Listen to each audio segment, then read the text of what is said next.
నమస్కారం అండి. నా పేరు డాక్టర్ కృష్ణప్రసాద్. నేను senior cardiothoracic surgeon Medicover hospitals. ఈ వీడియోలో నేను ముఖ్యంగా కార్బోహైడ్రేట్స్ గురించి మాట్లాడదలుచుకున్నాను.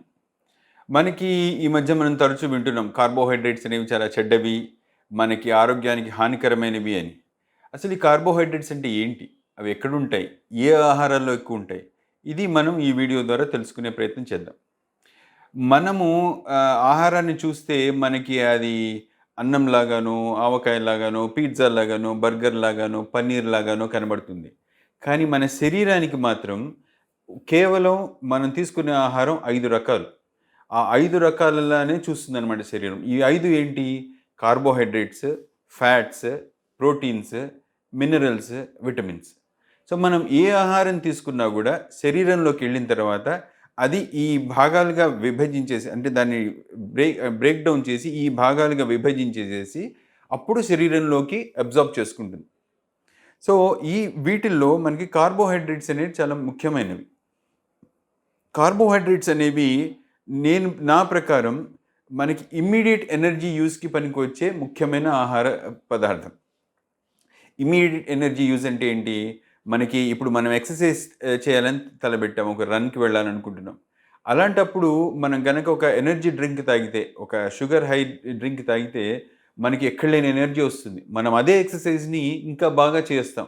ఈ షుగర్ డ్రింక్ తీసుకోకుండా చేసే బదులు అది తీసుకుంటే ఎక్కువగా చేయొచ్చు. ఎందుకంటే ఇమ్మీడియేట్‌గా ఈ షుగర్ అనేది మజిల్స్‌కి వాటికి అవైలబుల్ ఉండి దాన్ని బట్టి మనం రన్నింగ్ అనేది ఎక్కువ చేస్తాం. రన్నింగ్ కానీ, ఎక్సర్సైజ్ కానీ బెటర్‌గా చేయొచ్చు. మనందరికీ తెలిసిన విషయమే. చిన్న పిల్లలకి మనం షుగర్స్ కానీ, ఇది స్వీట్స్ కానీ, లేకపోతే వాళ్ళకి కావాల్సిన టాఫీస్ కానీ ఇస్తే, వాళ్ళు తిన్న వెంటనే వాళ్ళలోని ఎక్కడలేని ఎనర్జీ వచ్చేసేసి ఎగరడం, ఆపడం కష్టమవుతుంది వాళ్ళకి. అది దాన్ని షుగర్ హై అంటారు. అంటే శరీరంలో షుగర్ పెరిగినప్పుడు జరిగే ఒక పరిణామం అది. అంటే వాళ్ళకి అలా ఎగరాలనిపిస్తుంది. ఆ ఎనర్జీ వస్తుందనమాట. సో, బేసిక్‌గా కార్బోహైడ్రేట్స్ అనేవి మన శరీరానికి ఎందుకు అవసరము అనంటే, ఇమ్మీడియేట్ ఎనర్జీ కోసం అవసరం అనమాట. సో, మనం ఇప్పుడు ఆహారంలో ఏ ఆహారాల్లో ఇవి ఉంటాయి అనంటే కార్బోహైడ్రేట్స్ ఎక్కువగా ఉంటాయంటే, మన భారతీయులు తీసుకునే ఆహారంలో ముఖ్యంగా అన్నంలో, గోధుమల్లో, జొన్నల్లో వీటిల్లో ఎక్కువుంటుంది. ఇప్పుడు మన ప్రపంచం మొత్తం మీద గూడా ఆహారాలనేవి మిక్స్ అయిపోయాయి. ఇప్పుడు మన ఆహారాలు వెస్ట్‌లోను అంటే పాశ్చాత్య దేశాల్లోని ఆహారాలు మన దగ్గర విరివిగా దొరుకుతున్నాయి. సో, మనకి పెద్దగా భేదం లేదు. మీరిక్కడున్నారా, అమెరికాలో ఉన్నారా, యూకే, ఇంగ్లాండ్‌లో ఉన్నారా అని భేదం లేదు. ఎక్కడైనా పదార్థాలన్నీ సిమిలర్‌గా అయిపోయాయి. ఇటువంటి పరిస్థితుల్లో మనకి ఆహ్, ఈ రైస్, వీటిని వల్ల ఏమొస్తుంది అంటే ఈ కార్బోహైడ్రేట్ కన్జంప్షన్ అనేది పెరిగిపోయింది. మనకి ఒక 40, 50 సంవత్సరాలు సుమారుగా 19వ శతాబ్దం మొదట్లో చాలా సార్లు కరువు కాటకాలొచ్చేవి. జనాలకి సరిగ్గా తిండి దొరికేది కాదు. ఇప్పుడు గవర్నమెంట్ స్కీమ్స్ ద్వారా ఏ ఒక్కరికి కూడా తిండి అనేది తక్కువ లేకుండా ఉంటుంది. అందరికీ ఉచిత బియ్యం, ఉచిత గోధుమలు, ఉచితంగా షుగర్ అన్నీ లభ్యమవ్వడం వల్ల ఎవ్వరు గూడా ఆకలితో పడుకుంటున్న అవసరం లేకుండా ఉంది. ఇటువంటి పరిస్థితుల వల్లని ఏమవుతుందంటే, మన దేశంలో ఇదేంటి శ్రామికులు, పని చేసేవాళ్ళు, డైలీ లేబర్స్ అంటే రోజువారీ ఆహ్, కష్ట కాయ కష్టం చేసి పని చేసే వాళ్ళలో కూడా ఇప్పుడు మనం ఏంటంటే హార్ట్ డిసీజెస్‌ని చూస్తున్నాం. ఎందుకు? ఈ ఫుడ్స్‌లో మనకి షుగర్ కంటెంట్ అనేది బాగా పెరిగిపోయింది. కార్బోహైడ్రేట్స్ అంటే ఏంటి? కార్బోహైడ్రేట్స్ అంటే మనకి అంటే బయోకెమిస్ట్రీ అంటే మెడికల్ టర్మ్స్‌లో గ్లూకోజ్, ఫ్రక్టోజ్, మాల్టోజ్, మానోజ్ అని ఇట్లాంటి కొన్ని లాక్టోజ్ ఇట్లాంటి షుగర్స్ అనమాట. ఈ షుగర్స్ అన్నీ కూడా ఏమవుతుందంటే మన శరీరంలోకి మనం ఆహారం తీసుకోగానే దాని యొక్క డైజెషన్ అనేది నోటి దగ్గర నుంచే మొదలయ్యి కడుపులో అది స్టమక్‌లో ఎక్కువయ్యి ఇంటెస్టైన్స్‌కొచ్చేసరికి అన్నీ కూడా ఈ షుగర్స్ అన్నీ కూడా ఫైనల్‌గా ఒక గ్లూకోజ్ అనే మాలిక్యూల్ లాగా తయారవుతుంది. కేవలం ఆ గ్లూకోజ్ మాత్రమే మన ఇంటెస్టైన్స్ నుంచి మన లోకి వెళ్తుందనమాట. అంటే మనం ఏదైతే అబ్జార్ప్షన్ అంటామో, అంటే జీర్ణించుకోవడం అని అంటామో, ఆ జీర్ణించుకొని అది మన శరీరంలోకి వెళ్ళే పదార్థం కేవలం గ్లూకోజ్. అందుకే మీకు షుగర్ ఉందా అని చెక్ చేసేటప్పుడు మనం గ్లూకోజ్ లెవెల్స్ ఎంతున్నాయని చూస్తాం. ఈ గ్లూకోజ్ శరీరంలోకి వెళ్ళంగానే ఫస్ట్ వెళ్ళేది లివర్ దగ్గరికి వెళ్తుంది. లివర్ నా ప్రకారం ఒక ట్రాఫిక్ పోలీస్ లాంటిదనమాట. శరీరంలో ఎంత షుగర్ ఉంది, ఇప్పుడు ఎంత షుగర్ వస్తోంది అనే దాన్ని బట్టి అది అంచనా వేసుకొని ఈ షుగర్‌ని ఏం చేయాలి?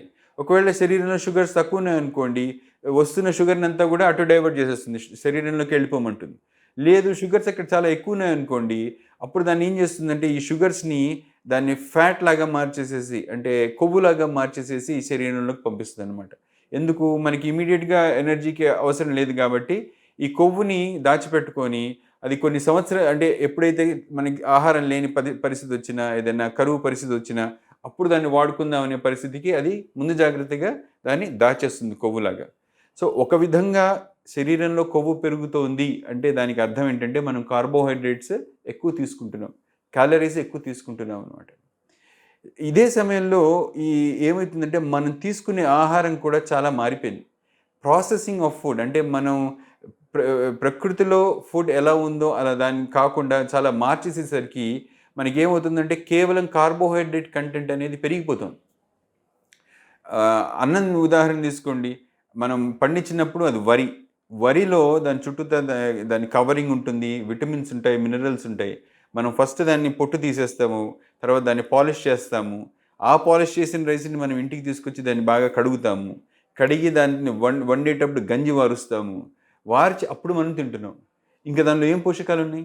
కేవలం అది షుగర్ తిన్నట్టే. అలాగే గోధుమలు తీసుకుంటే గోధుమ కూడా పొట్టుతో వస్తుంది. పొట్టు తీసేసి, దాన్ని పాలిష్ చేసి, దాన్ని దంచి, దానిలో నుంచి ఫైబర్ తీసేసి, మైదాలాగా చేసి, దాన్ని మైదాని మనం పిజ్జాలాగా చేసి, దాని మీద ఆయిల్ పోసి, దాన్ని గ్రిల్ చేసి, ఇంత ప్రాసెసింగ్ చేసేసరికి ఏమవుతుందంటే, కేవలం షుగర్ మాత్రమే తింటున్నాం. సో, మనం ఈ పదార్థాలు తినడం, షుగర్ మనం షుగర్ బుక్కడం అనేది ఆల్మోస్ట్ ఈక్వల్. షుగర్స్ అనేవి 2, 3 రకాలుంటాయి. మోనోసాకరైడ్స్, డైసాకరైడ్స్, పాలీసాకరైడ్స్ అని. అంటే ఒక్కటే గ్లూకోజ్ మాలిక్యూల్ ఉండడం, 2, 3 అటాచ్ అయ్యి ఉండడం. 2, 2 అటాచ్ అయ్యి ఉండడం. అంటే ఫ్రక్టోజ్, మానోజ్ ఇట్లాంటివి. ఆహ్, అవే అదే పనిగా చాలా గ్లూకోజ్ మాలిక్యూల్స్ కనుక అటాచ్ అయ్యి ఉంటే దాన్ని పాలీసాకరైడ్స్ అంటారు. మనకి కామన్ ఎగ్జాంపుల్ స్టార్చ్, గంజి. అలాగే మనం ఇప్పుడు చూస్తే ఏ ఆహ్, ఆహ్, ఆహార పదార్థాల్లో ఈ కార్బోహైడ్రేట్స్ ఎక్కువుంటాయంటే, మనం ఫస్ట్ చెప్పుకున్నది సీరియల్స్. అంటే ఈ గోధుమలు, బియ్యం, మళ్ళీ జొన్నలు, మిల్లెట్స్ కూడా ఈ మధ్య వచ్చే వరగులు, సామలు, అరికెలు వీటిని గురించి బాగా వింటున్నాం. వాటిల్లో గూడా కార్బోహైడ్రేట్స్ ఉంటాయి. అట్లాగే దుంపలు, ఏవైతే నేల కింద పండే దుంపలుంటాయో, ఆ దుంపల్లో గూడా ఈ కార్బోహైడ్రేట్స్ అనేవి ఎక్కువుంటాయి. అట్లాగే ఫ్రూట్స్‌లో ఫ్రక్టోజ్ అనే షుగర్ ఎక్కువుంటుంది. ఆహ్, ష్ ఏదైనా వెజిటబుల్, ఏదైనా ఫ్రూట్ మీరు తిన్నప్పుడు అది తీపిగా ఉంటే, మీరు తెలుసుకోవాల్సింది దానిలో కార్బోహైడ్రేట్స్ ఉన్నాయి, షుగర్స్ ఉన్నాయి అని. సో, మనం మళ్ళీ మనం ఈ పాయింట్‌కొస్తే మనం ఏంటంటే సమతుల్యమైన ఆహారం తీసుకోవాలి. సమతుల్యమైన ఆహారంలో ఏంటంటే కార్బోహైడ్రేట్స్ ఒక భాగం మాత్రమే. కానీ ఇప్పుడు రీసెంట్ టైమ్స్‌లో ఏమవుతుందంటే మనకి తెలియకుండానే మనం చాలా కార్బోహైడ్రేట్స్ తీసుకుంటున్నాం. కార్బోహైడ్రేట్స్ అంటే షుగర్స్. అది చాలామందికి కార్బోహైడ్రేట్‌కి, షుగర్‌కి డిఫరెన్స్ అనే వ్యత్యాసం పెద్దగా తెలియక వాళ్ళేమనుకుంటారు షుగర్ ఎక్కువుంది. మాకు షుగర్ ఉంది. మేము షుగర్ తీసుకోవట్లేదు గదా! చాలా సంతోషంగా ఉన్నాం అనుకుంటారు. అంటే కాఫీల్లో, టీల్లో షుగర్ వేసుకోకపోతే షుగర్ తీసుకోవట్లేదు అనుకుంటారు. కానీ అలా కాదండి. తియ్యగా ఉండే పదార్థం ఏదైనా, పిండి పదార్థం ఉండే ఏదైనా, లేకపోతే దుంపలు, పండ్లు ఏవైతే తియ్యగా ఉంటాయో, ఈవెన్ కూరగాయలు ఏవైతే తియ్యగా ఉంటాయో, వాటన్నిటిలోనూ షుగర్ ఉంటుంది. అట్లాగే పాలల్లో గూడా షుగర్ ఉంటుంది. సో, ఇవి షుగర్ ఉన్నవాళ్ళు, లేకపోతే హెల్తీగా ఉందాము, మనకు ఆల్రెడీ షుగర్ ఎక్కువ ఉందనుకున్న వాళ్ళు, వెయిట్ తగ్గుదాం అనుకుంటున్న వాళ్ళు, ఊబకాయం వైపు వెళ్తున్న వాళ్ళు, వీళ్ళందరూ కూడా ఏంటంటే ఈ కార్బోహైడ్రేట్ కన్జంప్షన్‌ని తగ్గించాలి. ఏ కూరగాయల్లో తక్కువుంటుంది? మనకి ఆకుకూరల్లో కుకుంబర్స్, క్యాప్సికమ్, దొండకాయ, బెండకాయ అంటే ఆకుపచ్చ రంగులో ఉండే కూరగాయల్లో వీటిల్లో షుగర్ శాతం అనేది చాలా తక్కువుంటుంది. వాటిల్లో గూడా ఉంటుంది. కానీ చాలా తక్కువుంటుంది. అట్లాగే పప్పు దినుసుల్లో.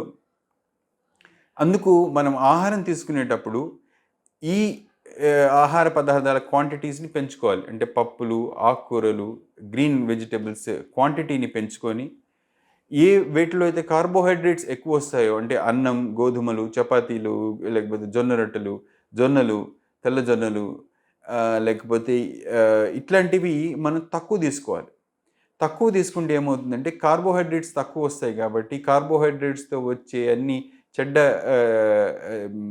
కాన్సిక్వెన్సెస్ అన్నీ కూడా మనం తగ్గించుకున్న వాళ్ళం అవుతాం.